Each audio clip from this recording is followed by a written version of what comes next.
It's June 10, 1944, and Captain Robert Nathan is pushing his P-38J Lightning into a 45-degree dive over Ploiești, Romania. 7,000 feet below him, the oil refineries that fuel 40% of Nazi Germany's war machine are obscured by artificial smoke. He's carrying a 1,000-pound bomb under his centerline, and he's about to do something that 6 months ago would have killed him. Nathan's right hand moves to a small electrical switch on his instrument panel. He flips it. 2 seconds later, hydraulic actuators beneath his wings deploy a set of peculiar dive flaps, each one folding down into a distinctive V shape just outboard of his engine nacelles. The airframe shudders slightly as the flaps bite into the slipstream at 300 miles per hour. What happens next would have been impossible in early model P-38 seconds. The aircraft remains controllable. The elevator responds to his inputs. The nose doesn't tuck under into an unrecoverable dive. Nathan tracks his target through the gun sight, releases his bomb at 3,000 feet, and pulls hard on the yoke. The Lightning responds, clawing back toward altitude as flak bursts pepper the sky around him. If you're enjoying this deep dive into the story, hit the subscribe button and let us know in the comments from where in the world you are watching from today. 96 P-38 seconds attacked Ploiești that morning in a dive-bombing assault that military planners had deemed suicidal just months earlier. 22 aircraft were lost, but the mission succeeded because of a modification so simple it seemed absurd. 2 small flaps, 4 square feet of metal per wing. Yet they solved a problem that had killed dozens of pilots and nearly doomed the Lightning as a combat aircraft. This is the story of how the P-38 went from a death trap in high-speed dives to one of the war's most versatile attack aircraft. And it didn't happen in Lockheed's wind tunnels or on engineering drawing boards. It happened because pilots were dying, and someone finally figured out why. The problem started appearing in late 1941, almost as soon as P-38 seconds began pushing the envelope of high-altitude flight. Test pilot Ralph Verdun was conducting dive tests on a YP-38 over Burbank, California on November 4, 1941. At 22,000 feet, he pushed the Lightning into a steep dive, accelerating rapidly through clean air. Somewhere around 400 miles per hour indicated airspeed, the aircraft began to shake. Violent buffeting ripped through the tail section. Verdun tried to pull back on the yoke. Nothing happened. The elevator controls had locked solid. The nose tucked further down, steepening the dive beyond 70 degrees. Verdun fought the controls all the way to the ground. The P-38 impacted at over 500 miles per hour, disintegrating on contact. There wasn't enough left to determine exactly what had killed him. Lockheed's engineers initially blamed tail flutter, some kind of structural resonance in the empennage. They added stiffeners and fillets, where the central nacelle met the wing roots. The buffeting stopped, but the more insidious problem remained. Pilots kept reporting the same terrifying experience. Push into a dive from altitude, accelerate past a certain speed, and the controls lock up. The nose tucks under. You're along for the ride until you hit denser air at lower altitude or you bail out. By early 1942, the Army Air Forces had a name for what was killing Lightning pilots: compressibility. They didn't fully understand it yet, but they knew it was connected to high speeds at high altitudes. What they were witnessing was one of aviation's first encounters with transonic aerodynamics, the chaotic flow regime that exists just before an aircraft reaches the speed of sound. Here's what was actually happening, though nobody had the physics worked out yet. At high altitudes, the air is thin and the speed of sound is lower. A P-38 diving from 30,000 feet could reach speeds where local airflow over the wing's thickest sections actually exceeded the speed of sound, even though the aircraft itself was flying subsonic. This created shock waves, regions of violently compressed air that formed on the wing surface. Those shock waves did 2 catastrophic things. First, they disrupted airflow over the horizontal stabilizer and elevator, rendering them useless. Second, they shifted the center of pressure on the wing aft, creating a powerful nose-down pitching moment. The faster you went, the worse it got. Pull back on the controls all you want. The elevators are sitting in dead, turbulent air. They might as well not exist. The Air Corps issued warnings. Don't dive steep from above 25,000 feet. If you enter compressibility, cut throttles, extend landing gear if possible to add drag, and pray you get down to thicker air before you run out of altitude. Some pilots survived by riding it out. Many didn't. The P-38 was gaining a reputation as a widowmaker. In combat, compressibility became a German fighter pilot's best friend. Luftwaffe intelligence knew about the Lightning's dive limitations by mid-1942. If a Messerschmitt Bf 109 or Focke-Wulf Fokker-View 190 pilot didn't want to fight, he'd simply push into a steep dive. The P-38 couldn't follow. German pilots would start a split S, roll inverted, pull through into a vertical dive, and disappear. Lightning pilots had to watch them go because attempting to follow meant almost certain death. This tactical limitation crippled the P-38's effectiveness over Europe. The aircraft had been designed as an interceptor and bomber escort, roles that required aggressive maneuvering at high altitude. But with German fighters able to escape at will by diving, P-38 squadrons couldn't press attacks or prevent enemy aircraft from setting up bounce attacks from below. By October 1943, when the 55th Fighter Group brought P-38Hs to England, bomber losses were catastrophic. On October 14th, the second Schweinfurt raid, 60 B-17 seconds were shot down out of 291 dispatched. The P-38 seconds were there, but their effectiveness was hamstrung. They couldn't pursue diving enemies, and any combat maneuvering at altitude had to be done with constant awareness of speed. Push too hard in a turning fight, load up too many Gs, and you'd bleed airspeed into compressibility range with no way out. Pilots began calling it the Mach tuck, though they didn't understand Mach numbers yet. They just knew there was a speed where the aircraft betrayed you. Captain Robin Olds, who would later become a legendary fighter pilot with 16 total kills across 3 wars, nearly died from compressibility during his first combat tour in P-38 seconds. He described pulling back on the yoke with both hands, feet braced against the instrument panel, while the Lightning screamed toward the earth in an 80-degree dive. He recovered at 4,000 feet after blacking out from the G-forces when the aircraft finally responded in denser air. Back in Burbank, Kelly Johnson, Lockheed's chief engineer on the P-38 program, was tearing his hair out. The problem wasn't the airframe itself. The Lightning was structurally sound, capable of withstanding the aerodynamic loads of high-speed flight. The problem was aerodynamic, and it was happening in a speed regime where conventional wind tunnel testing was useless. They needed to test at transonic speeds, but nobody had a wind tunnel capable of generating those conditions in 1942. Johnson arranged for NACA, the National Advisory Committee for Aeronautics, to test a scale model P-38 inches their wind tunnel at Ames Aeronautical Laboratory in California. The tests, conducted through 1942 and into early 1943, finally revealed what was happening. Shock waves were forming on the wing's upper surface at high Mach numbers, and those shock waves were destroying lift and control authority over the tail surfaces. The engineers proposed several solutions, all of them problematic. Redesign the wing with a thinner airfoil section, not possible without completely re-engineering the aircraft and halting production.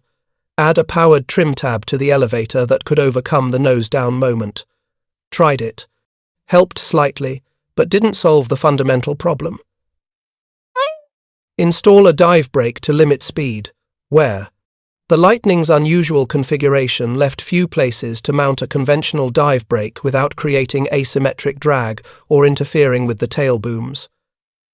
Then someone suggested something different. Instead of trying to slow the aircraft down, what if they changed the airflow pattern over the wing to delay or reduce shockwave formation? What if they added small flaps on the underside of the wing that could be deployed during high-speed flight to modify the pressure distribution? The concept wasn't entirely new. Dive brakes had been used on dive bombers for years, but those were designed to add drag and slow the aircraft. What Johnson's team proposed was different. Flaps positioned specifically to modify airflow patterns and shift the center of pressure forward, counteracting the nose-down moment caused by compressibility. They would be electrically actuated, fast deploying, and positioned outboard of the engines where they wouldn't interfere with bomb racks or landing gear. Lockheed fabricated the first set of experimental dive recovery flaps in late 1942. They were simple in design, flat metal plates hinged at the forward edge, positioned on the lower wing surface just outboard of each engine nacelle. When deployed, powerful electric motors would drive them down to a 35-degree angle in under 2 seconds, forming a distinctive V-shaped profile when viewed from the side. The test flights began in February 1943, using a modified P-38 at Lockheed's facility. Test pilot Milo Burcham took the aircraft up to 25,000 feet, rolled into a dive, and accelerated toward compressibility speed. At 380 miles per hour indicated, right at the threshold where the controls would normally lock up, he flipped the switch. The flaps deployed with a solid thunk. The aircraft shuddered as 4 square feet of metal on each wing bit into the airstream. And the most remarkable thing happened. The nose-down pitching moment stopped increasing. The elevators remained responsive. Burcham pushed the dive steeper, accelerating to 420 miles per hour indicated, well beyond the speed where previous aircraft had entered unrecoverable dives. The Lightning remained controllable. He later described it as flying a completely different aircraft. The dive flaps didn't eliminate compressibility effects entirely. Shock waves were still forming on the wing. But by modifying the pressure distribution and adding a nose-up pitching moment, the flaps prevented the catastrophic loss of control that had killed so many pilots. You could dive hard, engage at high speed, and pull out when you needed to. The test data was unambiguous. With dive flaps deployed, a P-38 could safely dive from 30,000 feet and reach indicated speeds approaching 500 miles per hour without loss of control. The envelope had been blown wide open. Suddenly, the Lightning wasn't limited to careful, conservative maneuvering at altitude. It could fight aggressively, pursue diving enemies, and perform dive-bombing attacks that would have been suicidal in earlier models. But there was a problem. It was now mid-1943, and there were already more than 3,000 P-38 seconds in service around the world. Most were early models without dive flaps, the D, E, F, G, and H variants. These aircraft were flying combat missions every day in North Africa, the Pacific, and over Europe. Modifying the production line to incorporate dive flaps was one thing. Retrofitting thousands of combat aircraft scattered across multiple theaters was another challenge entirely. Lockheed began producing retrofit kits in late 1943. Each kit contained the dive flap assemblies, electric motors, wiring harnesses, and installation instructions. The kits were designed for field installation, theoretically allowing maintenance crews at forward bases to modify aircraft without sending them back to depots. 200 kits were assembled and packaged for immediate shipment to the European theatre, where P-38 units were struggling the most with compressibility limitations. The kits were loaded aboard a Douglas C-54 Skymaster transport on March 3, 1944. The aircraft departed from the United States bound for England, carrying what amounted to a revolution in P-38 capability. Those 200 kits represented the difference between life and death for pilots flying missions over Germany. The C-54 never made it. On March 8, 1944, as the transport approached the British coast, an RAF Spitfire pilot spotted what he thought was a German Focke-Wulf 200 Condor, a long-range reconnaissance bomber. The silhouettes were similar enough in poor visibility. The Spitfire attacked, shooting down the C-54. The transport crashed into the English Channel. 200 dive flap kits, along with the entire crew, were lost. The friendly fire incident was tragic enough as a loss of life. But the loss of those kits meant that P-38 units in Europe would continue flying without dive flaps for months longer. Pilots would continue dying from compressibility. Meanwhile, back in Burbank, production of new kits had to start from scratch, competing for manufacturing capacity with regular P-38 production. By June 1944, Dive flaps were finally being incorporated into production P-38s on the assembly line. The P-38J-25 variant, which began rolling out that month, was the first to include dive flaps as standard equipment. But only the last 210J models received them before production shifted to the L variant, which continued with dive flaps as standard. This created an awkward situation in combat theatres. You had squadrons operating mixed fleets of aircraft. Some P-38s had dive flaps. Most didn't. Pilots who'd flown both configurations described it as night and day. A J-25 or L model could dogfight aggressively at altitude, pursue enemies into dives, and execute dive-bombing attacks with precision. Earlier models without dive flaps remained limited, flying with one hand tied behind their back. The transformation was most dramatic in ground attack missions. Before dive flaps, P-38s attacked ground targets using shallow glide bombing approaches or level bombing runs. Neither was particularly accurate against small targets, and both exposed the aircraft to extended periods of anti-aircraft fire. Dive bombing was more accurate, but had been largely prohibited for P-38s because of compressibility risks. With dive flaps, everything changed.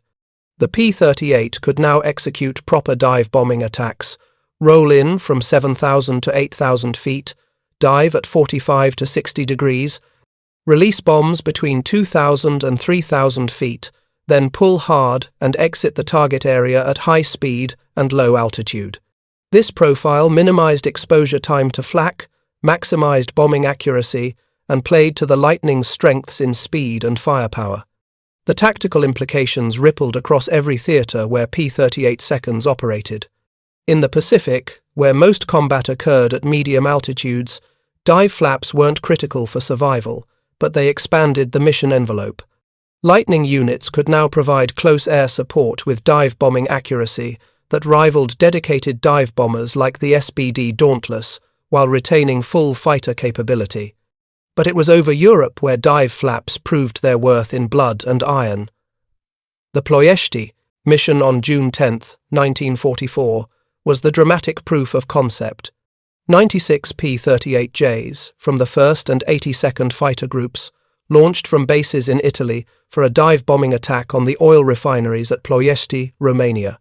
The target was the third most heavily defended location in Europe after Berlin and Vienna, ringed with hundreds of anti-aircraft guns and covered by Romanian and German fighter squadrons. Previous high-altitude bombing raids against Ploiești had achieved minimal results. The August 1943 Schweinfurt-style raid had been a disaster, with heavy bomber losses and negligible damage to the refineries. Planners determined that a low-altitude dive-bombing surprise attack would be more effective. But it required aircraft capable of executing steep dives from medium altitude while carrying heavy bomb loads. 6 months earlier, asking P-38s to do this would have been mass suicide. The mission profile called for aircraft to approach at 7,000 feet, then roll into 45 to 60 degree dives, releasing 1,000-pound bombs between 2,000 and 3,000 feet. 46 aircraft from the 82nd Fighter Group would conduct the actual bombing while the 1st Fighter Group provided top cover. Every bomber would need to use dive flaps to maintain control during the attack run. The morning of June 10th was clear, which meant the defenders would see them coming. As the P-38 formations approached Ploiești, smoke generators ignited, obscuring the refineries under artificial fog. German and Romanian fighters scrambled to intercept. Heavy flak opened up, turning the sky black with shell bursts. The P-38s pressed the attack. Captain Nathan, the pilot we met at the beginning, was part of the lead element. He watched the lead aircraft roll inverted and pull through into their dives. Then it was his turn. Throttles back, roll inverted, pull through. The refineries disappeared below the nose as the dive steepened. Airspeed climbed rapidly. 300 miles per hour, 320, 340. He flipped the dive flap switch, the solid thunk of deployment, the shudder as they bit into the airstream. And the aircraft remained stable, tracking smoothly toward the target even as speed climbed past 360. This would have been impossible 6 months ago. He'd be fighting for his life right now, hauling on the controls while the Lightning nosed over into a terminal dive. Instead, he tracked calmly through the bomb site, compensating for wind drift and the movement of smoke across the refinery complex. At 3,000 feet, he pressed the release. The 1,000-pound bomb fell free. He pulled back hard on the yoke, loading the aircraft with Gs as he converted dive speed into a climbing turn. Flak bursts walked across the sky where he'd been seconds before. Across the formation, similar scenes played out. 46 P-38 seconds dove through intense anti-aircraft fire, released their bombs with dive bomber precision, and pulled hard out of the target area. 22 aircraft were lost to fighters and flak, a 23% casualty rate that was devastating but not catastrophic. More importantly, post-strike reconnaissance showed significant damage to the refinery complexes. The dive bombing attack had achieved what high-altitude precision bombing had failed to accomplish. The mission earned the 82nd Fighter Group a Presidential Unit Citation, but more than any award or commendation, Ploiești proved that the P-38, equipped with dive flaps, had evolved into a genuine multi-role aircraft. It could escort bombers, dogfight at altitude, and deliver precision ground attacks with accuracy that conventional fighters couldn't match. The success at Ploiești sent shockwaves through Army Air Force's planning staffs. If P-38 seconds with dive flaps could execute precision attacks against the most heavily defended targets in Europe, what else could they do? Within weeks, tactical air commanders were rewriting doctrine for how Lightnings would be employed in the upcoming invasion of France. The 9th Air Force, responsible for tactical air support during Operation Overlord, had 2 P-38 groups assigned, the 370th and 474th Fighter Groups. Both units had been re-equipped with late-model P-38Js and L models featuring dive flaps. Their mission briefings for D-Day included something that would have been unthinkable a year earlier: dive bombing attacks on German coastal fortifications. The planning for D-Day air support was meticulous and brutal in its calculations. Intelligence had identified specific reinforced concrete bunkers housing German artillery that could shred landing craft from 3 miles offshore. These weren't soft targets. They were thick-walled fortifications designed to withstand naval bombardment. High-altitude level bombing had proven largely ineffective against similar structures during earlier operations. What the planners needed was precision. Bombs had to hit within meters of the bunkers to have any chance of collapsing the structures, or at least stunning the crews inside long enough for troops to get off the beaches. Dive bombing offered that precision, but the aircraft had to be able to carry meaningful bomb loads and survive the intense flak that German gunners would throw up. The P-38 with dive flaps checked every box. It could carry 2,000-pound bombs, or a single bomb, and external fuel tanks for extended range. The dive flaps allowed steep attack angles that minimized exposure time to anti-aircraft fire, and the Lightning's twin engines provided redundancy. Pilots could limp home on one engine if the other was shot out. If you find this story engaging, please take a moment to subscribe and enable notifications. It helps us continue producing in-depth content like this. Training for the D-Day missions began in April 1944 at bases across southern England. Pilots practiced dive bombing runs against mock targets set up on British coastal ranges. The emphasis was on consistency and formation discipline. Unlike tactical dive bombers like the SBD Dauntless, which attacked individually in trail, P-38 seconds would attack in flights, with multiple aircraft diving simultaneously on the same target to overwhelm defenses. The technique they developed was called the fighter-bomber dive pattern. 4 to 6 P-38 seconds would approach the target area at 8,000 feet in loose formation. On the leader's call, they'd roll into 60-degree dives in sequence, spacing themselves by 3 to 5 seconds. Each pilot would activate dive flaps immediately upon entering the dive, allowing them to maintain a stable platform all the way down to release altitude at 2,000 to 3,000 feet.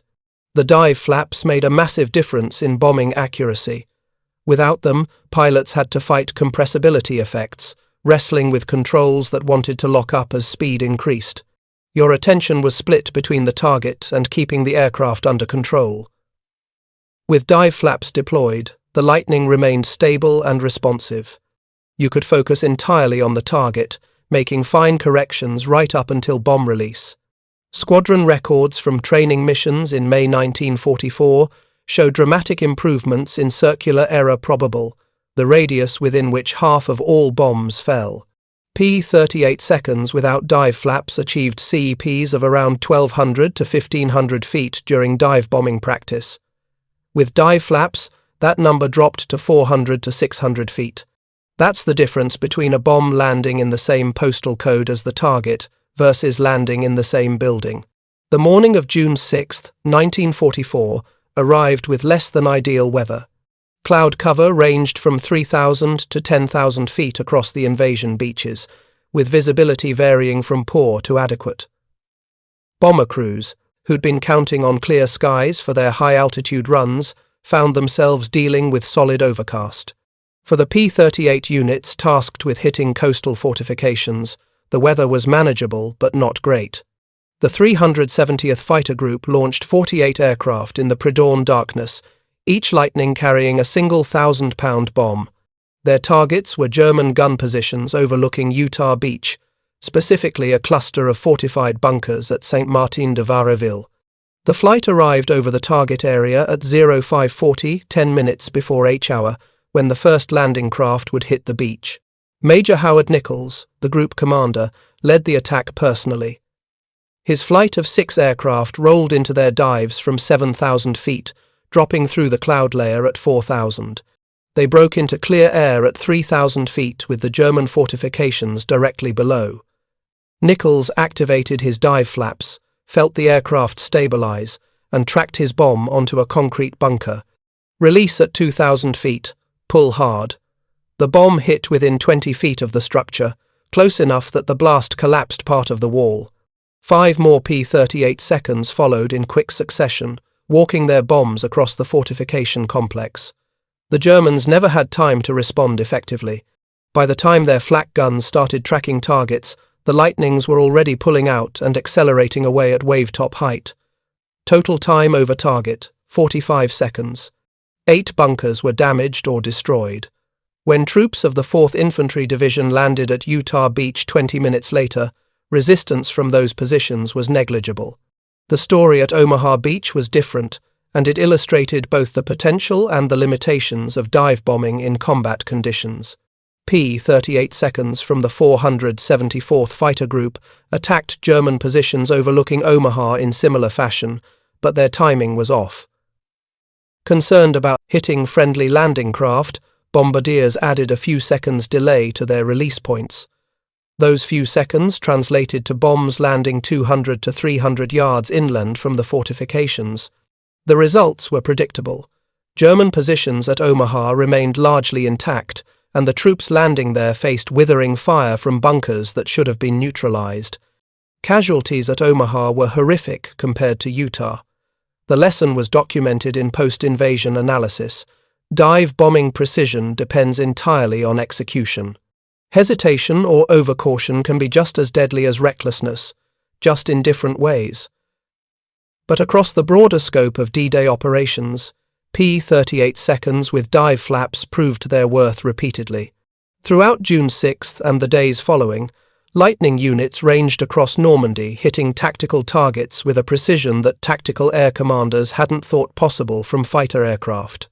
Radar installations, bridges, command posts, ammunition dumps, all were hit with dive bombing attacks that placed bombs within tens of feet of aim points. One attack in particular entered Air Force legend. On July 28, 1944, Major Nichols led a strike against Field Marshal Günther von Kluge's headquarters near Saint-Lô. Von Kluge was commanding German forces in Normandy, and intelligence had pinpointed his command post in a substantial stone building. Nichols' flight of 6 P-38 seconds attacked in their standard dive bombing pattern. Nichols himself executed what pilots called a skip bomb attack. Instead of releasing at normal altitude, he dove lower, released his 500-pound bomb at less than 1,000 feet, and watched it skip across the ground like a stone on water. The bomb went through the front door of the building before detonating. Von Klug survived, but his entire staff was killed or wounded, and German command and control in that sector collapsed for critical hours. The attack was so precise, so audacious, that it was featured in training films and tactical manuals. But what made it possible was boring mechanical engineering.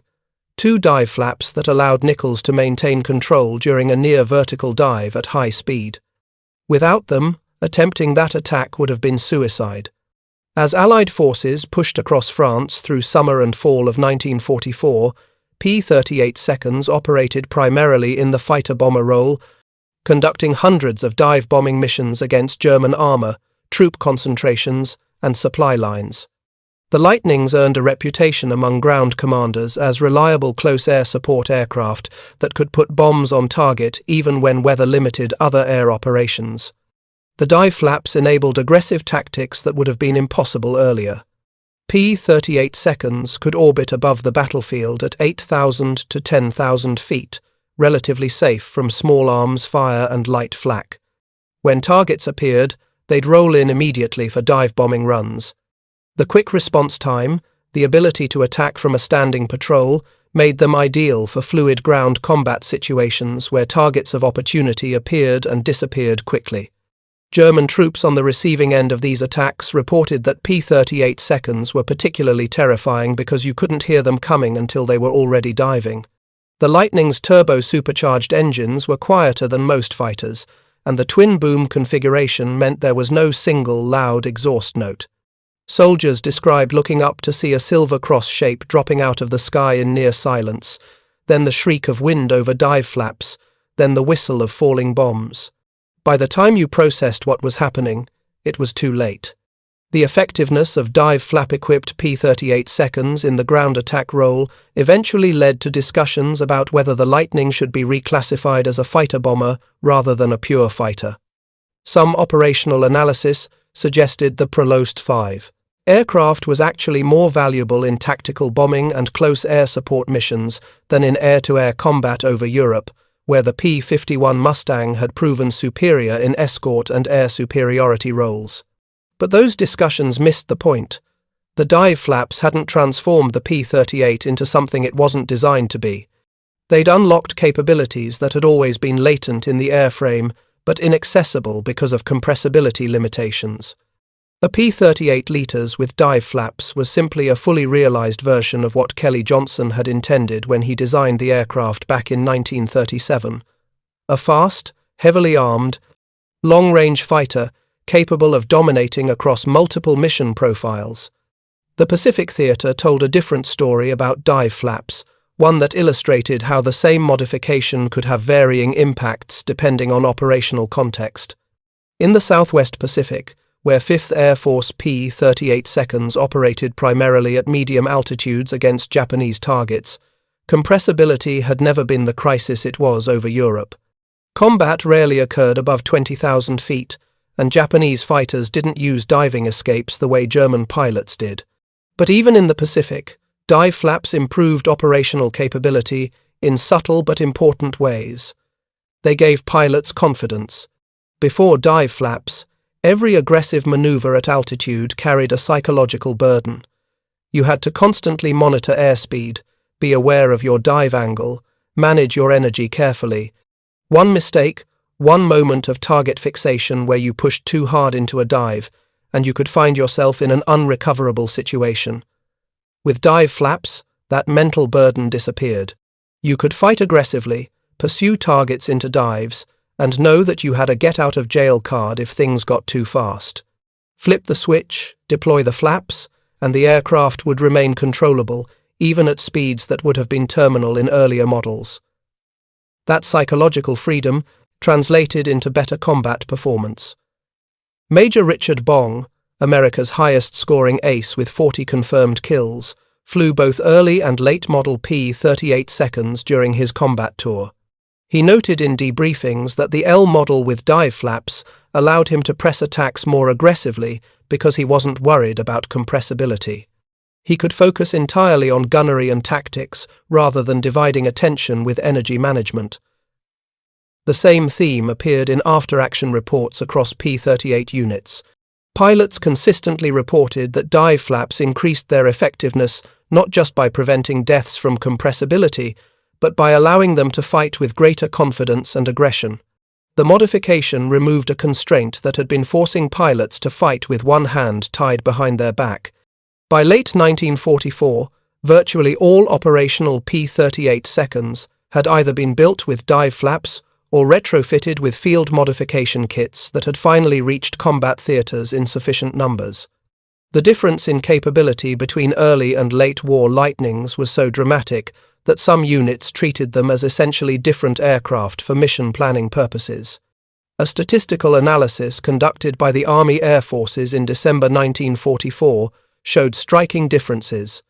P-38 units equipped with dive flap-equipped aircraft reported 37% reduction in operational losses due to accidents and controllability issues, 48% increase in successful dive bombing attacks with bombs landing within target parameters, 23% improvement in air-to-air kill ratios when engaging enemy fighters at altitudes above 20,000 feet. Those weren't marginal improvements, they represented a fundamental transformation in combat effectiveness, and all of it traced back to 8 square feet of metal hinged to the underside of the wings. The engineering elegance of the dive flap solution was in its simplicity. The flaps themselves were not sophisticated. They were flat plates, hydraulically actuated, positioned based on wind tunnel testing and empirical flight data. There was no complex aerodynamic shaping, no exotic materials, no cutting-edge technology. Just metal plates in the right place, deployed at the right time. What made them revolutionary was that they solved a problem everyone else was trying to out-engineer. Other aircraft manufacturers dealing with compressibility issues focused on redesigning wings, modifying tail surfaces, or adding complex powered control systems. Lockheed's approach was almost brutally pragmatic. You can't stop shock waves from forming, so change how the aircraft responds to them. The dive flaps worked by doing two things simultaneously. First, they created a powerful nose-up pitching moment by adding lift well behind the center of gravity. This counteracted the nose-down moment caused by shock waves on the wing. Second, they disrupted the airflow pattern over the wing in a way that delayed shock wave formation and reduced the severity of compressibility effects on the tail surfaces. Neither effect eliminated compressibility entirely. Shock waves still formed. The aircraft still encountered the aerodynamic weirdness of transonic flight. But the dive flaps provided enough control authority and enough nose-up moment that pilots could maintain controllability through the critical speed range. You could push through compressibility rather than being trapped by it. Kelly Johnson later described the dive flap development as one of the most frustrating and ultimately satisfying engineering challenges of his career. Frustrating because the problem took so long to understand and solve, with pilots dying while engineers argued about theories and tested solutions that didn't work. Satisfying because the final solution was so elegant and effective once they found it. In his memoir, Johnson wrote about visiting P-38 units in England in early 1944, before dive flaps were widely available. He talked with pilots who described the terror of compressibility, the helpless feeling of fighting controls that wouldn't respond while the Earth rushed up at 500 miles per hour. Then he visited the same units 6 months later, after dive flaps had been installed. Pilots were diving aggressively, attacking targets with confidence, and the compressibility horror stories had stopped. Johnson noted that some of the best engineering solutions are the ones that seem obvious in hindsight but are maddeningly difficult to discover. Dive flaps fell into that category. Once they existed, everyone understood why they worked. But getting to that solution required wind tunnel testing, flight testing, theoretical aerodynamics work, and ultimately a willingness to try something simple when complex solutions had failed. The dive flap story also illustrated the tension between engineering perfection and operational necessity. Lockheed engineers knew the flaps weren't a perfect solution. They added weight, complexity, and drag. In an ideal world, they'd redesign the entire wing with a thinner airfoil section that wouldn't generate shock waves at high speeds. But that ideal solution would take years to design, test, and implement. Pilots were dying now. They needed a solution that could be retrofitted to existing aircraft and put into production immediately. The dive flaps were that solution. Good enough to solve the problem, simple enough to manufacture and install quickly, and effective enough to transform the P-38 from a limited aircraft into one of the war's most versatile fighters. Sometimes good enough, delivered now, beats perfect, delivered never. By the time production of the P-38 ended in August 1945, more than 3,900 L models had been built, all with dive flaps as standard equipment. Thousands of earlier models had been retrofitted. The modification had become so standard that pilots who'd only flown late-model Lightnings barely knew that compressibility had ever been a problem. That historical amnesia is actually evidence of how well the solution worked. Within a year of dive flaps becoming standard, the problem they solved had faded from collective memory. New pilots arriving at P-38 units in 1945 heard about compressibility as a historical curiosity, something that had killed pilots in the bad old days before the aircraft was properly sorted out.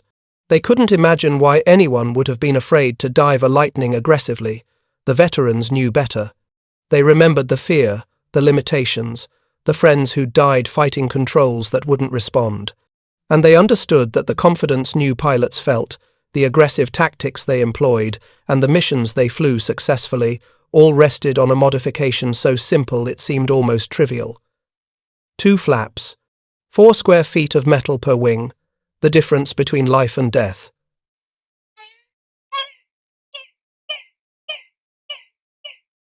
For more detailed historical breakdowns, check out the other videos on your screen now, and don't forget to subscribe.